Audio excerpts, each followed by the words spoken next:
जय मसीह की दोस्तों। आज हर एक व्यक्ति जानना चाहता है कि यह ईरान और इजराइल में युद्ध क्यों हो रहा है। मसीह होने के नाते हम इस विषय को कैसे नजरअंदाज कर सकते हैं। आज हम जानेंगे कि आखिर ईरान बाइबल में किस नाम से जाना जाता है, ईरान के बारे में बाइबल क्या कहती है।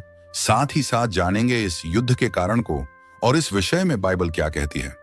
बाइबल के पुराने नियम में फारस का उल्लेख मुख्य रूप से बेबीलोन के पतन 339 ईसा पूर्व के बाद होता है। यह फारस आज ईरान के नाम से जाना जाता है, जब फारसी राजा साइरस महान, साइरस द ग्रेट ने बाबुल पर कब्जा किया। यहूदी लोग उस समय बेबीलोन में गुलाम थे। फारस के राजा को परमेश्वर अपना दास भी कहता है और मंदिर बनाने का आदेश भी देता है। एजरा 1:2 में लिखा है, फारस का राजा कुसरू यूं कहता है, स्वर्ग के परमेश्वर यहोवा ने पृथ्वी भर का राज्य मुझे दिया है और उसने मुझे आज्ञा दी कि यहूदा के यरूशलेम में मेरा एक भवन बनवा। आप देख रहे हैं कि कैसे परमेश्वर ने फारस के राजा को अपना भवन बनाने का आदेश दिया था। बाइबल के अनुसार इतिहास में ईरान कभी भी इजरायलियों का दुश्मन नहीं रहा है। ईरान का पुराना नाम फारस था और फारसी शासक ने परमेश्वर के काम को भी किया है। अब जब हम ये देख रहे हैं कि कोई भी दुश्मनी उनके बीच नहीं थी, अब क्या हो गया? आइए जाने ये बात 1948 की है, जब इजराइल देश की स्थापना हुई, जिसमें कई मुस्लिम देशों ने इसे स्वीकार नहीं किया।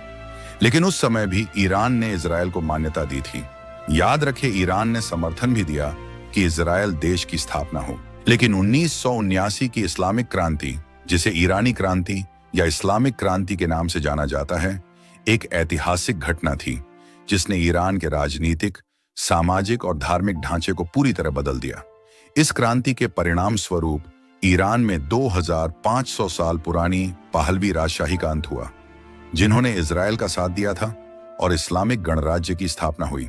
यह क्रांति 1978 से 1979 के दौरान हुई और 11 फरवरी 1979 को आधिकारिक रूप से शाह रजा पहलवी के शासन का अंत हुआ, जिसके बाद इस्लामिक क्रांति के बाद अयातुल्ला खुमैनी ने इजराइल को छोटा शैतान कहा और इसके विनाश की नीति अपनाई।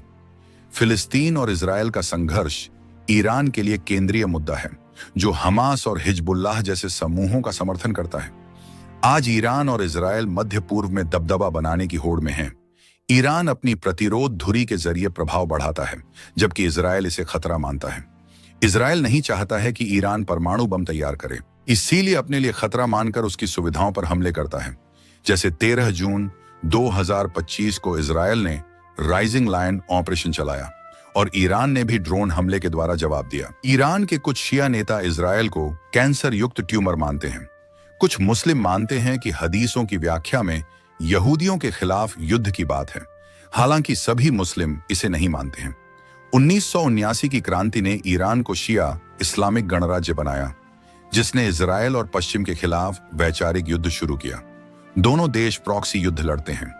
पायनक्सी युद्ध एक ऐसा युद्ध है जिसमें 2 या अधिक शक्तिशाली देश या समूह सीधे तौर पर एक दूसरे से नहीं लड़ते, बल्कि अपने हितों को साधने के लिए तीसरे पक्ष, जैसे छोटे देश, विद्रोही समूह या संगठन, को समर्थन देकर अप्रत्यक्ष रूप से संघर्ष करते हैं।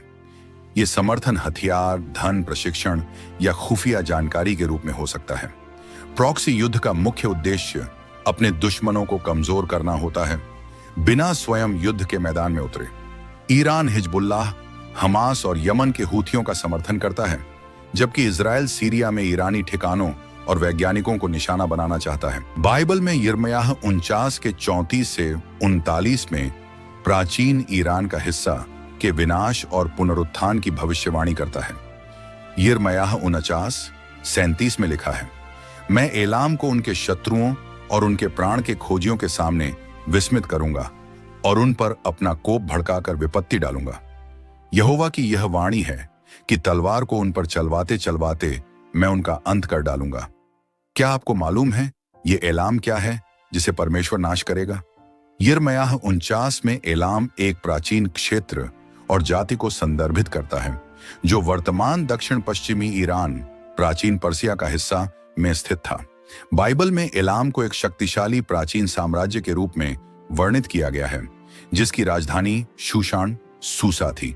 यह क्षेत्र मेसोपोटामिया के पूर्व में था और अक्सर बाबुल, अशूर और अन्य प्राचीन साम्राज्यों के साथ संपर्क में रहा। कुछ मसीही इसे ईरान के परमाणु कार्यक्रम से जोड़ते हैं। उत्पत्ति 12:3 में परमेश्वर इसराइल के विषय में कहते हैं, जो तुझे आशीर्वाद देगा उसे मैं आशीर्वाद दूंगा, जो तुझे शाप देगा उसे मैं शाप दूंगा।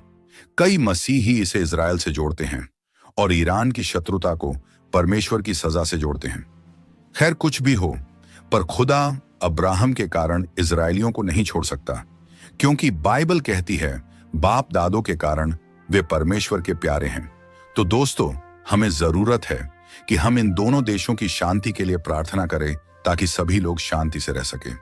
अगर यह वीडियो आपको अच्छी लगी तो इस वीडियो को लाइक करें और इस चैनल को सब्सक्राइब करना ना भूलें। हम फिर मिलेंगे एक नई वीडियो में। जय मसीह की।